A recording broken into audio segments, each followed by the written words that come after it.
नमस्कार साथियों, मैं प्रियंका गुप्ता लर्निंग टुगेदर पे आप सबका स्वागत करती हूँ। कैसे हैं आप सब लोग? तो जो हम लोग एजुकेशनल करंट अफेयर की क्लासेस कर रहे हैं, ठीक है, उसी में हम लोग आज जो टॉपिक करने वाले हैं, national institutional ranking framework ranking जो 2024 में आई थी, ठीक है।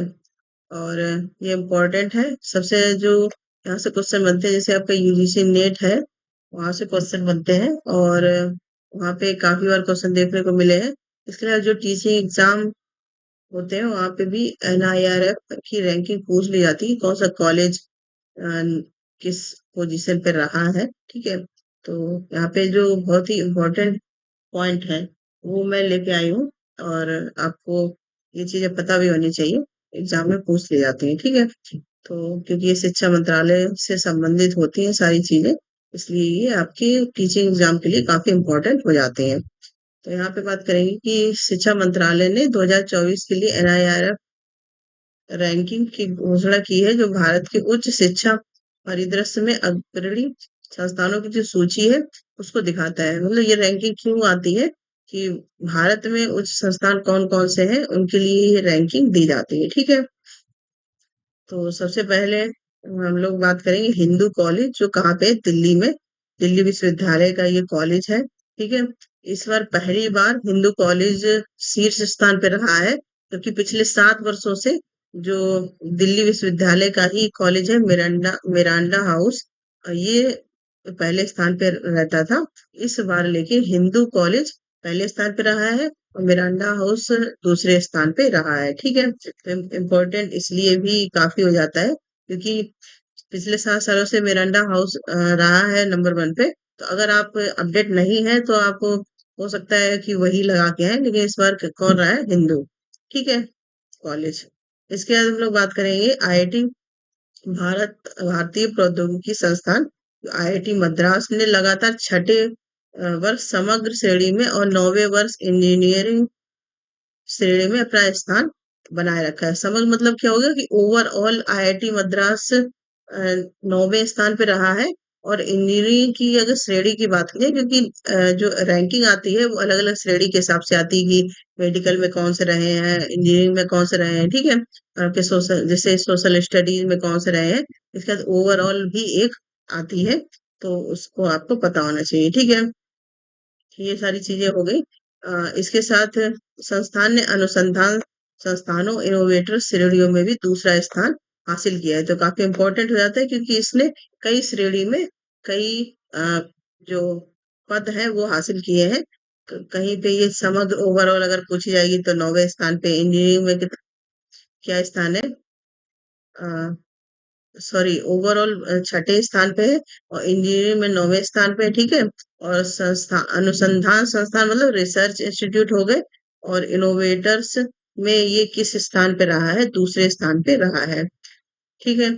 तीसरा बात करेंगे हम लोग भारतीय विज्ञान संस्थान, जो आपका आईआईएस है, बेंगलुरु, ठीक है। विश्वविद्यालय श्रेणी में लगातार 9वें वर्ष अनुसंधान संस्थानों श्रेणी में चौथे वर्ष अपना शीर्ष स्थान बरकरार किए हुए, मतलब ये लगातार कुछ सालों से अपना वही पद ग्रहण किए हुए।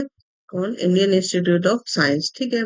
इसके आईआईएम अहमदाबाद ने लगातार 5वें वर्ष प्रबंधन मतलब मैनेजमेंट श्रेणी में अपना स्थान हासिल किया है, ठीक। इसके बाद है एम्स की बात हम लोग करेंगे, जो दिल्ली में है। अखिल भारतीय आयुर्विज्ञान संस्थान नई दिल्ली 7 वर्षों से मेडिकल श्रेणी में एक अग्रणी स्थान रहा है, समग्र श्रेणी में 7वें स्थान पे रहा है, ठीक है। तो एम्स ने भी अपनी पोजीशन बनाई हुई है। इसके बाद है नेक्स्ट जामिया हमदर्द। तो इस वर्ष फार्मेसी श्रेणी में पहला स्थान किसको मिला है? जामिया हमदर्द को। इस जबकि आईआईटी रुड़की वास्तुकला और योजना में अग्रणी रहा है, ठीक है। इसके बाद दिल्ली विश्वविद्यालय डीयू की अगर बात करेंगे, पूरी यूनिवर्सिटी की, तो समग्र रैंकिंग अपने पिछले रैंक में 11वें से छठे स्थान पे सुधार किया है। मतलब पिछली बार किस पे थी? 11वें स्थान पे थी, इस बार छठे स्थान पे ये आई, और देश के जो टॉप 10 यूनिवर्सिटी है उनमें अपनी जगह बनाई है, किसने? डीयू ने, ठीक है।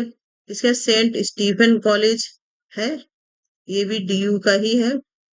सीएस 3 रैंकों में खुद स्थापित करते हुए तीसरा स्थान हासिल किया है। ठीक है, तो डीयू वैसे भी बहुत अच्छी यूनिवर्सिटी है। वहां से अगर आप पढ़ाई करते हैं, ये लोग जो लोग करते हैं वो मतलब वहां पे अलग ही नॉलेज ले सकते हैं आप, क्योंकि बहुत अच्छा संस्थान है और यूनिवर्सिटी की अपेक्षा। ठीक है, इसके बाद है कि कुछ न्यू एडिशन भी हुए हैं इस बार, जो रैंकिंग आई है।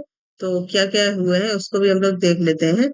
जैसे एनआईआरएफ रैंकिंग नवे संस्करण में 3 नई श्रेणियां पेश की है, जैसे कि कौन कौन सी, राज्य सार्वजनिक विश्वविद्यालय, इसके बाद मुक्त विश्वविद्यालय, ठीक है, और कौशल विश्वविद्यालय। पहले मतलब ये श्रेणी में रैंकिंग नहीं आती थी, लेकिन इस बार इन्होंने जो निकाला है उसमें कुछ और रैंकिंग ऐड की है।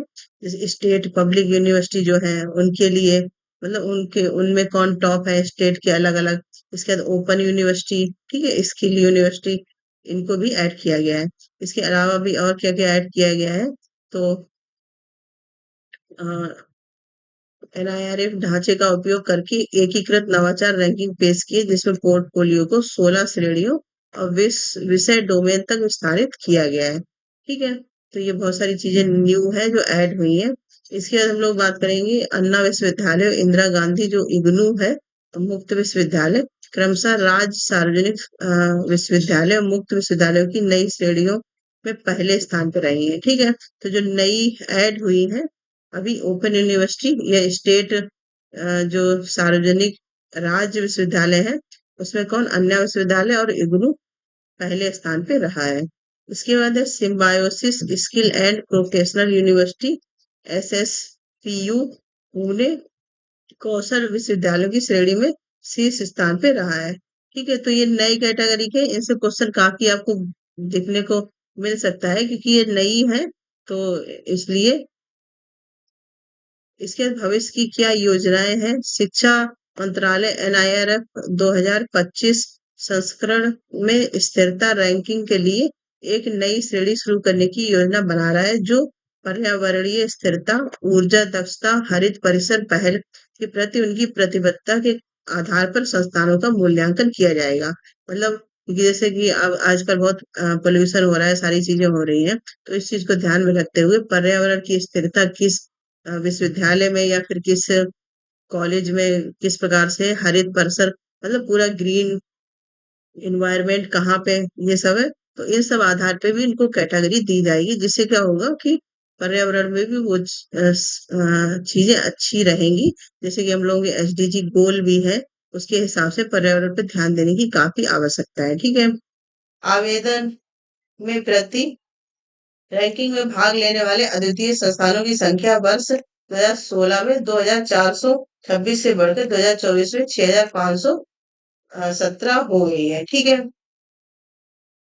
मतलब ज्यादा से ज्यादा कैंडिडेट इसमें अब भाग लेते हैं, कहते हैं पढ़ाई करते हैं। इसके यहाँ पे एनआईआरएफ रैंकिंग में बढ़ती भागीदारी, इसकी मान्यता को उजागर करते हुए आवेदनों की कुल संख्या में उल्लेखनीय वृद्धि है। ठीक है, आवेदन मतलब एनआईआरएफ रैंकिंग के लिए भी जो संस्थान है, जो भी है, उनको आवेदन प्रक्रिया होती है, उस हिसाब से ही सारी चीजें निकाली जाती हैं। ठीक है, इसके बाद हम लोग देखेंगे कि आखिर ये है क्या, राष्ट्रीय संस्थागत रैंकिंग फ्रेमवर्क। ठीक है, ये क्यों है और किस लिए बनाया गया है, ये सारी चीजें। तो एनआरएफ 2015 में भारत सरकार की शिक्षा मंत्रालय द्वारा शुरू की गई एक रैंकिंग प्रणाली है। इसका उद्देश्य विभिन्न मापदंडों के आधार पर पूरे भारत में जो उच्च शिक्षा संस्थान है, उनको निष्पक्ष और पारदर्शी मूल्यांकन प्रदान करना है। ठीक है, तो भारत में जितने भी संस्थान है उनका मूल्यांकन करना, उनके मापदंड देखना, कि क्योंकि पता तो चले कहाँ पे कैसी पढ़ाई हो रही है, किस चीज पे ध्यान दिया जा रहा है, या फिर ये भी चीजें इनसे पता चलती हैं कि कहाँ पे है जो अभी और चीजें अच्छी करने की आवश्यकता है। तो इसलिए इस इन सब चीजों को ध्यान में रख के ये 2015 में शिक्षा मंत्रालय के द्वारा ये पहल शुरू की गई थी। ठीक है, रैंकिंग के लिए पैरामीटर्स, अब इसके पैरामीटर्स क्या रहते हैं, तो राष्ट्रीय मूल्यांकन प्रत्यायन परिषद है, जिसको नैक बोलते हैं, नेशनल असेसमेंट एंड एसिडरेशन काउंसिल, शैक्षिक संस्थानों को मूल्यांकन करती है। ठीक है, तो इनका मूल्यांकन कौन करती है, जितने भी शैक्षिक संस्थान है, सब कैटेगरी के वाइज, मेडिकल में कौन है। ठीक है, और जैसे कि आपने देखा डीयू है, अलग अलग कॉलेज भी देखे जाते हैं कि टॉप कॉलेज कौन से हैं, तो ये कौन करती है, नैक करती है पूरा इनका मूल्यांकन, पूरी इनकी टीम। ठीक है, राष्ट्रीय मूल्यांकन एवं अनुसंधान एवं प्रत्यायन परिषद उच्चतर शिक्षा संस्थाओं का मूल्यांकन उनकी समग्र गुणवत्ता के व्यापक मूल्यांकन के आधार पर करती है। मतलब उनके सारे पैमाने देखे जाते हैं, उसके आधार पर ये पूरा मूल्यांकन किया जाता है। ठीक है। इसके बाद फिर उनको ग्रेडिंग सिस्टम दी जाती है। सेम ऐसे समझ लो कि जैसे मान लो आप कोई स्कूल में पढ़ रहे हैं या कॉलेज में पढ़ रहे हैं, ठीक है, तो आपके एग्जाम वगैरह होते हैं, पूरा सारी चीजें देखी जाती है, प्रैक्टिकल होता है ना, और एग्जाम होते हैं, रिटन एग्जाम होता है, इसके बाद वाइवा वगैरह होते हैं, सारे पहलू आपके देखे जाते हैं, उस हिसाब से आपको नंबर दिए जाते हैं, फिर आपको ग्रेड जैसे A+ है, A++ है ना, या फिर B, इस प्रकार से आपको ग्रेड प्रोवाइड करवाई जाती है। सेम वही प्रोसेस ये शिक्षा संस्थानों के मूल्यांकन के लिए रहता है।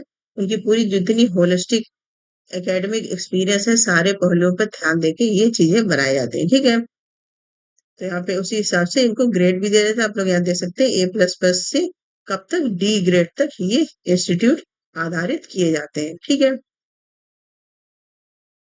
इसके बाद इसके विपरीत NIRF प्राथमिक भूमिका विशिष्ट मात्रात्मक मैट्रिक्स के आधार पर सालाना रैंकिंग प्रदान करता है, जिससे संभावित छात्रों को देश भर के संस्थानों के सापेक्ष प्रदर्शन का आकलन करने में मदद मिलती है। ठीक है। तो इससे जो स्टूडेंट है, क्योंकि ये होता है कि कैसे बोलते हैं कि हमें यहाँ पे पढ़ना है, यहाँ पढ़ना है, तो कहीं ना कहीं कोई पैमाने तो होंगे, तब तो उनको पता चलेगा कौन सा इंस्टीट्यूट किस चीज के लिए ज्यादा अच्छा है। ठीक है। तो उस हिसाब से स्टूडेंट भी अपनी पढ़ाई करेगा, क्योंकि हर जगह इंटरेस्ट टेस्ट होता है एडमिशन के लिए। ठीक है।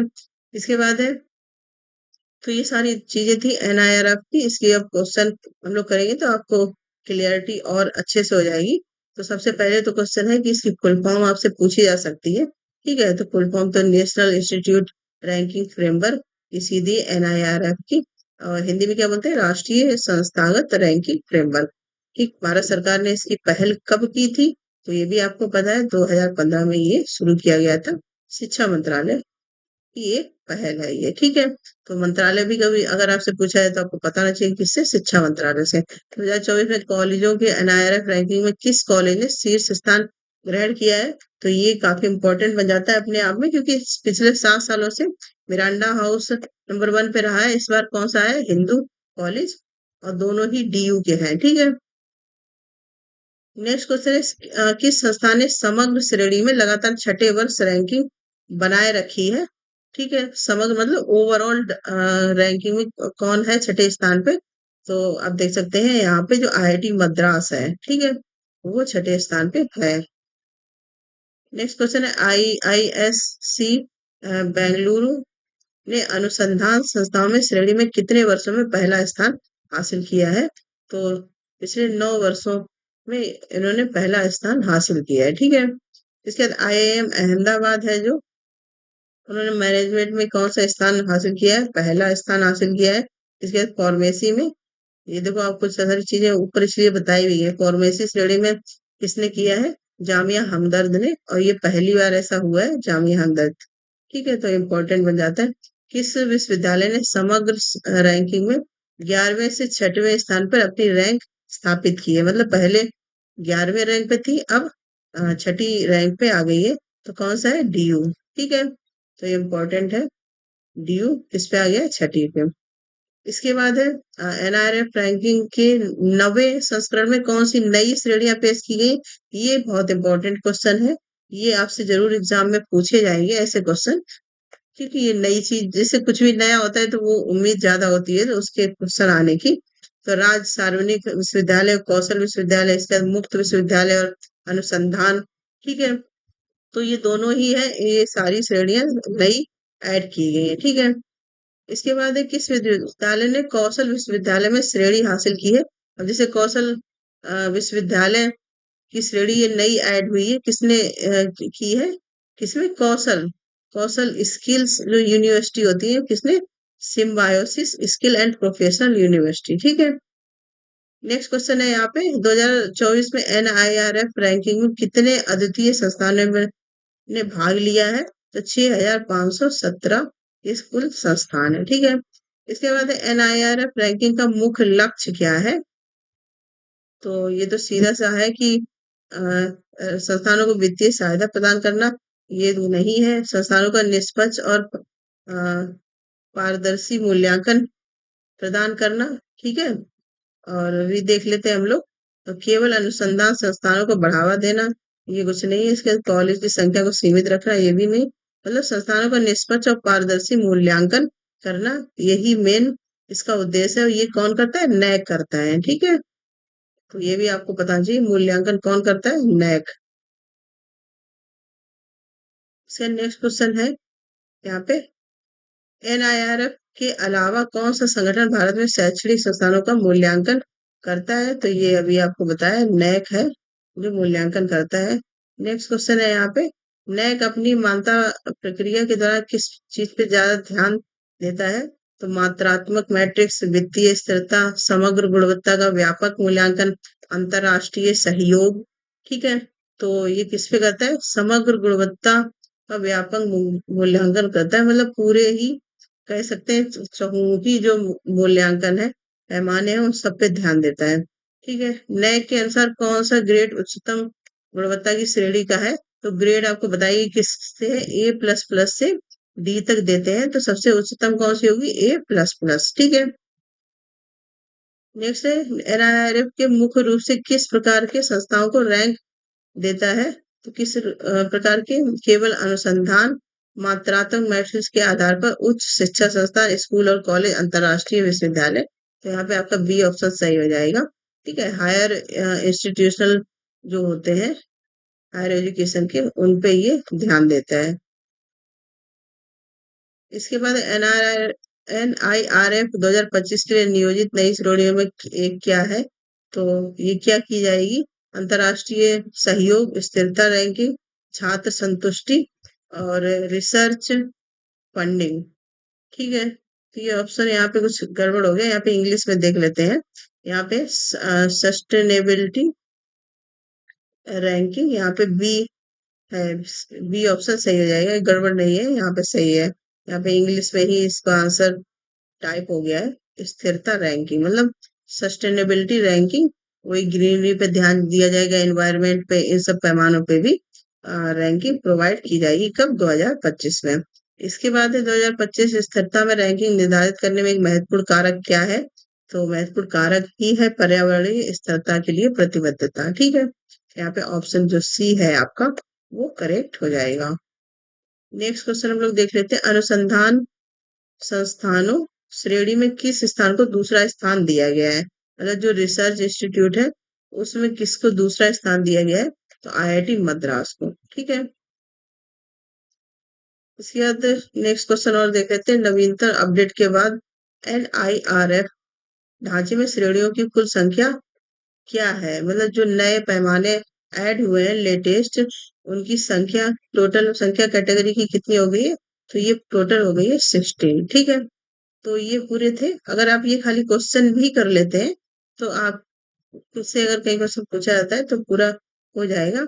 इसके बाद मैं आपको एक चीज और दिखा देती हूँ, ठीक है, कि कैसे कैसे कैटेगरी होती है। अगर किसी बच्चे को नहीं पता है, तो कैटेगरी वाइज भी सारी चीजें यहाँ पे आपको बता दी जाएंगी, ठीक है।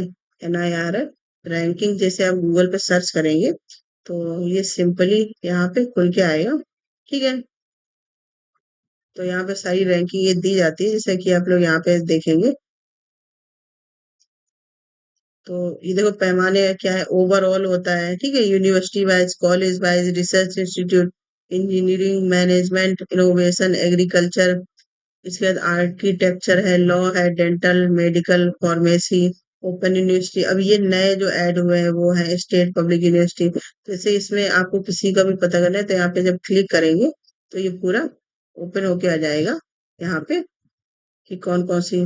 तो मेन जो है कि टॉप 10 तक आपको पता होनी चाहिए, यहाँ से क्वेश्चन बनता है। और यूजीसी नेट की तैयारी जो भी कर रहे हैं, उनके लिए एक बहुत ही इम्पोर्टेंट टॉपिक है, ठीक है। तो ये है। अब इसके बाद जैसे ये ओवरऑल हो गई। इसके बाद अगर आपको देखना है ओपन यूनिवर्सिटी में टॉप 10 में, तो ये भी 3 ही यहाँ पे है ना, 3 एंट्री है यहाँ पे। इग्नू है दूसरे पे, जैसे पहली तो चलो इग्नू हो गई। अगर आपसे पूछा जाए क्वेश्चन दूसरा कौन सा है, तो नेताजी सुभाष ओपन यूनिवर्सिटी है। इसका तीसरी doctor Baba Saheb Ambedkar open university, ठीक है, अहमदाबाद। ये पूरे एड्रेस भी सब दिए गए हैं, ये हो गई। तो ये जो नए वाले हैं इनको आपको पता होने चाहिए। ठीक। और ये स्किल बेस्ड है। तो ये 50 पूरी एंट्री है स्किल बेस्ड, मतलब टॉप 10 तक आपको ये चीजें पता होनी चाहिए। पहली अन्ना यूनिवर्सिटी है, जादवपुर यूनिवर्सिटी है, Savitri Phule Pune University, Calcutta University, Punjab University है। तो इस प्रकार से, तो यहाँ से आप ऑफिशियल वेबसाइट पे इसे डिटेल में सारी चीजें देख सकते हैं। या फिर और भी डिटेल में देखना है तो यहाँ पे पूरा ये पीडीएफ्स वगैरह भी दिए जाते हैं। ठीक है। तो ये है। और वैसे तो आपको जितने भी क्वेश्चन है, जितने इम्पोर्टेंट चीजें हैं, वो आपको मैंने करवा दी है यहाँ पे, कब लागू हुआ था क्या क्या चीजें। तो ये आप क्लासेस देखते रहे और शेयर भी करते रहे। जो लोग सीरियस है पढ़ने के लिए वो पढ़ते रहे, क्योंकि देखो जब सारी चीजें इकट्ठी हो जाएंगी तब आप पढ़ेंगे कि कहाँ से है। एक तो मतलब एजुकेशन से रिलेटेड चीजें आपको कहीं अगर आप खुद से पढ़ रहे हैं जैसे, तो आपको हर जगह हर वेबसाइट देखनी पड़ेगी। इसलिए मैंने ये टॉपिक लेके आती हूँ कि आप सिंपली अगर यहाँ से कनेक्ट है मेरे चैनल से, तो आपको यहाँ पे सारी चीजें मिलती रहेंगी। कोई भी नई चीज आती है, कोई पुरानी जो इम्पोर्टेंट है एग्जाम में पूछी जा सकती है, एजुकेशन से रिलेटेड कोई स्कीम है, कोई योजना चलाई गई है ना, और या फिर किसी चीज पे काम हो रहा है, कोई इंटर्नशिप प्रोग्राम वगैरह है, तो सब आपको यहाँ से पता चलता रहेगा। और आपके एग्जाम के लिए भी काफी इम्पोर्टेंट हो जाती है। तो उम्मीद करती हूँ ये सारी चीजें आपको क्लियर हो रही होंगी। इसके अलावा आपको अगर कोई लगता है कि टॉपिक है जिस पे करवाया जाना चाहिए, ठीक है, तो आप उसको भी कमेंट में बता सकते हैं। और ज्यादा शेयर जरूर करें, और जो लोग चैनल को सब्सक्राइब नहीं करें कर लें, तो टाइम टू टाइम आपको नोटिफिकेशन मिलता रहे। ठीक है। इसी प्रकार से बने रहिए लर्निंग टुगेदर से। धन्यवाद।